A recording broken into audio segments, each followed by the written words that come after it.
l'antibiothérapie, parfois même lorsque ce n'est pas justifié, également de la corticothérapie. Et donc là, sachez que ça va entraîner une perturbation du microbiote intestinal et ça va favoriser donc la maladie. C'est la même chose, même pour les autres muqueuses, hein, même pour la muqueuse pulmonaire, donc à son propre microbiote, et lorsqu'il est perturbé, va favoriser la survenue de pathologies pulmonaires, par exemple. Donc, il en est de même pour le microbiote vésical. Donc, partout où il y a des muqueuses, donc il y a un microbiote qui est là, qui joue un rôle protecteur et un rôle également dans la digestion de choses.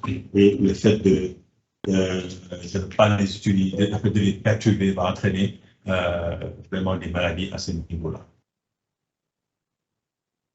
En plus de cela, également, il y a le système immunitaire, donc, qui, lorsqu'il n'est pas bien, donc lorsqu'il n'y a pas une bonne maturation, va fragiliser ces enfants et va favoriser la survenue de ces maladies. Alors, ces dysbioses donc, vont entraîner donc des diarrhées infectieuses. Tout simplement, donc, il y a une modification de l'écosystème intestinal.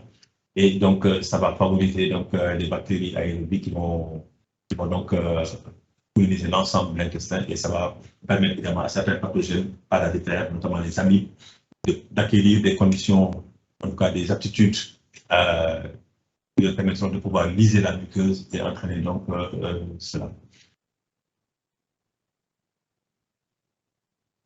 Alors, pour la forme intestinale, comme je l'ai dit tout à l'heure, donc c'est la migration des œufs.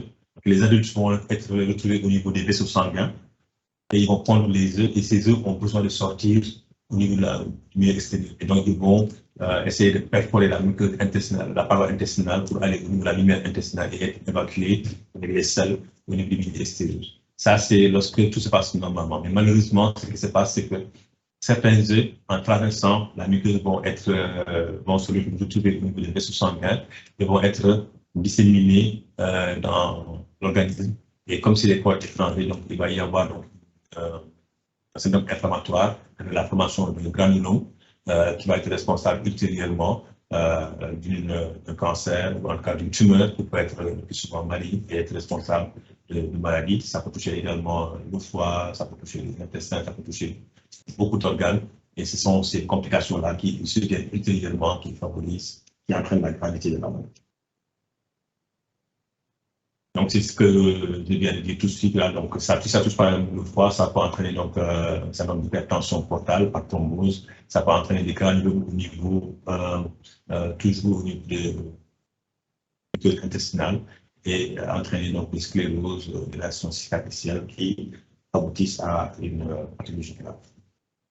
Sur le plan clinique, donc les protozoaires, donc aussi bien les métazoaires vont entraîner une manifestation clinique.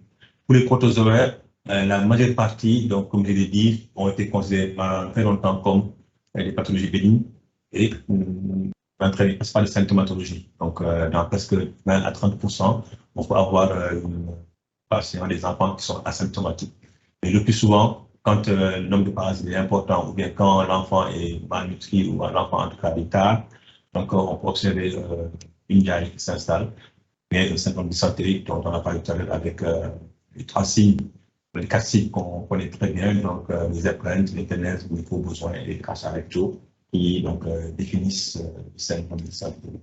La diarrhée, donc c'est le même symptôme, avec parfois en fonction de l'infestation, les selles qui peuvent être assez importantes en nombre, donc ça peut être entre 4 et 10 selles par jour, avec sur le plan macroscopique des selles qui sont parfois muqueuses, qui peuvent être graisseuses, aussi par exemple un syndrome de malabsorption, qui peuvent avoir du sang, c'est notamment donc lorsque le parasite est hématophage, il va percer la muqueuse, on va avoir des mélénas par exemple qu'on peut observer. Dans certains cas, lorsque la pathologie devient plus chronique, on peut avoir alternance de diarrhée et de constipation. Et en plus de ça, on peut avoir des troubles dyspeptiques actifs de flatulence ou bien de météorisme abdominal. Le syndrome de malabsorption, dont on a parlé tout à l'heure, donc c'est lié à une atrophie villositaire due par la diffusion intracellulaire, c'est surtout comme ces protozoaires-là. Et ça va entraîner donc comme conséquence une stéatolée, donc par exemple des graisses au niveau des selles et un amaigrissement qu'on va observer en état pondéral et parfois même en état staturopondéral chez ces enfants. Lorsque vous faites l'examen clinique donc, de ces enfants, vous pouvez avoir donc un abdomen douloureux à la palpation, donc un abdomen sensible.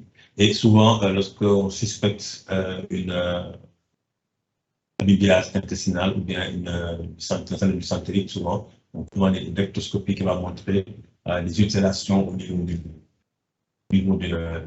rectum, ou bien même du cadre colique, avec des ulcérations en boutons ou bien des abcès en boutons qui sont recouverts de sang et de glaire. Et lorsqu'on examine ces pus issus de ces abcès, on peut y trouver des parasites qui peuvent être soit des amibes, des trichomonas, ou bien également qui peuvent être liés à Giardia. Les métazoaires, donc c'est le cycle que je vous ai montré tout à l'heure le plus souvent. Pour la majeure partie, donc c'est un cycle qui est très complexe, parfois le cycle peut être simplifié. Mais par exemple, si on prend l'amibe, donc lorsque le parasite est absorbé, donc il va éclore, il va libérer la larve. Cette larve va traverser la paroi digestive, va aller au niveau du foie, va séjourner là-bas pendant quelques temps. À ce niveau-là, il n'y a pas de manifestation clinique, mais on peut observer sur le plan biologique, donc par exemple, l'augmentation des transaminases, on va le voir tout à l'heure dans les diagnostics biologiques. Après un séjour de quelques jours au niveau du foie, donc ils vont traverser et gagner le poumon. À ce niveau-là, ils vont séjourner pendant 2 à 3 jours et se transformer en larve L3. Et à ce niveau, donc, ils vont entrer dans une manifestation clinique qu'on appelle donc le syndrome de Leffler, caractérisé par une toux sèche le plus souvent, mais qui peut être parfois accompagnée d'une expectoration muqueuse. On peut avoir une dyspnée et dans de rares cas, on peut observer même une fièvre. Mais c'est exceptionnel. Mais c'est surtout donc cette toux sèche accompagnée d'une dyspnée qui est très fréquente du fait de la présence du parasite au niveau du parenchyme pulmonaire.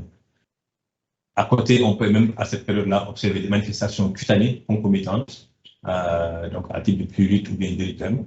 Et lorsque le parasite va quitter le poumon, il va remonter à travers la bronchite, donc les bronchioles, les bronches et la trachée. On va arriver au niveau du carrefour aérodigestif. À ce niveau-là, ils vont séjourner pendant quelques heures et ça va entraîner également des irritations à ce niveau-là avec une sensation donc, de douleur à ce niveau-là, donc une dysphagie. Et donc, avant d'être dégluti avec la salive. Alors, toute cette phase pulmonaire-là, donc, au niveau radiographique, donc, on peut observer des images qui sont des opacités mal systématisées, mais surtout qui sont fugaces, parce que le parasite ne reste pas sur place. Donc, ces opacités, donc, du jour au lendemain, peuvent changer de topographie. Et donc, on parle donc de opacités mal systématisées et fugaces, et qui, au bout de quelques jours, vont disparaître lorsque le parasite va quitter le poumon. Donc, il y a une disparition totale de ces opacités. Donc, tous ceci donc, sont liés à cette relation allergique qui est due à la présence du parasite au niveau du parenchyme pulmonaire et donc qui va entraîner ces manifestations. À la phase d'état, donc lorsque le parasite maintenant pénètre au niveau du tube digestif, on peut avoir une toux persistante qui est là, mais surtout on peut observer une cyanurée nocturne, des manifestations à type de pus, notamment pour l'oxyure, des manifestations allergiques à type de prurite ou bien même de pouvoir aller jusqu'à un œdème de Quincke. Mais surtout, les principaux signes qu'on va observer, c'est des signes digestifs à type de gastralgie, de nausées, de vomissements, de diarrhée, de météorisme, donc tout ce que vous voyez comme signe digestif qu'on peut observer. Et particulièrement chez l'enfant, on peut observer des troubles neuropsychiatriques.